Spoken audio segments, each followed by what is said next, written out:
This has been a big time of year for the Family Business Association awards for the best family business in the States.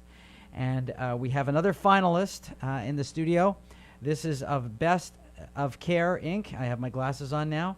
We have Stephen Smith and Kevin Smith, who are the finalists in the large category. Welcome to the show, gentlemen. Thank you, Jeffrey. Thank you. Good. So do you want to tell us the origins of the business, how it was started, and what's going on? I established the business in 1981. It was incorporated. The actual first day of business was January 1st, 1982.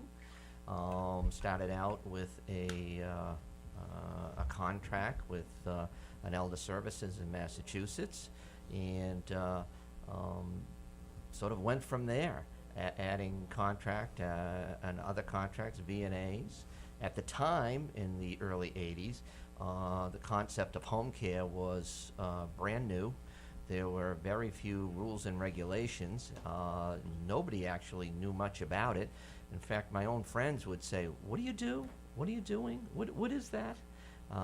It's grown tremendously in the last 3 decades to now. It's the position of a home health aide who goes in and services the seniors is probably the first or second largest growing or fastest growing job in the country. So this was a new kind of business in 1981. So what got you to decide to do this? To be completely honest, I was working for somebody, and he decided to get out of the business, so I took a chance, formed a brand new company, and went from there. Interesting. So what does the company do? We essentially, the mission of the company is to provide services to seniors in their own home, keep them safe and healthy in their home as an alternative to nursing home care and any other type of institutional facility care. It's a proven cost-effective method, and it's something that people essentially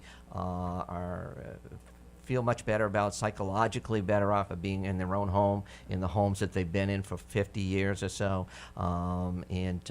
It's actually, with a little bit of care, a few hours a week, you can keep a senior away from nursing home care. And the range of services really is a range, isn't it? Can you give us a sense of what that is?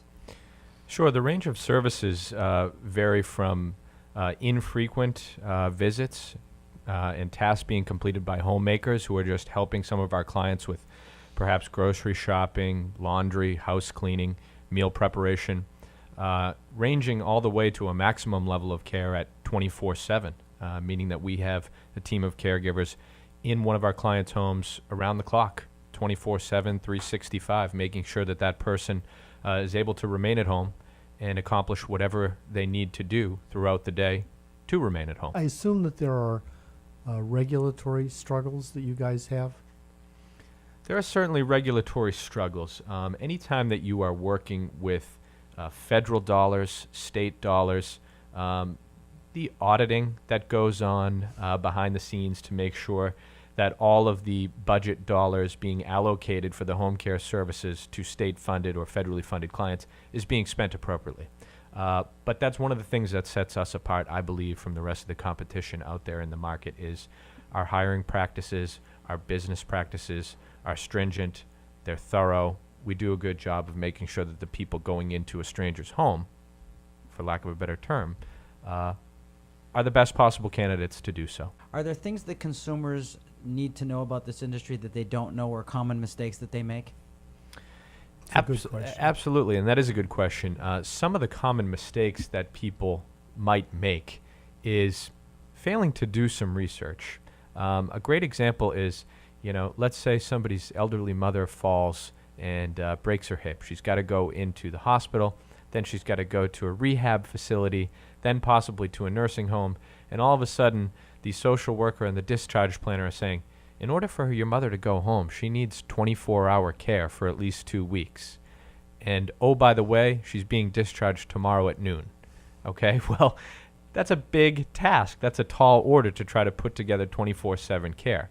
But the consumer who does a little bit of research, who asks the right questions to the social workers and the facility staff upon arrival is the person who's going to be prepared. And those are the people who call us, and they get a nice team of caregivers in place because we have the appropriate amount of time and effort to dedicate to make sure that the right group of caregivers in place.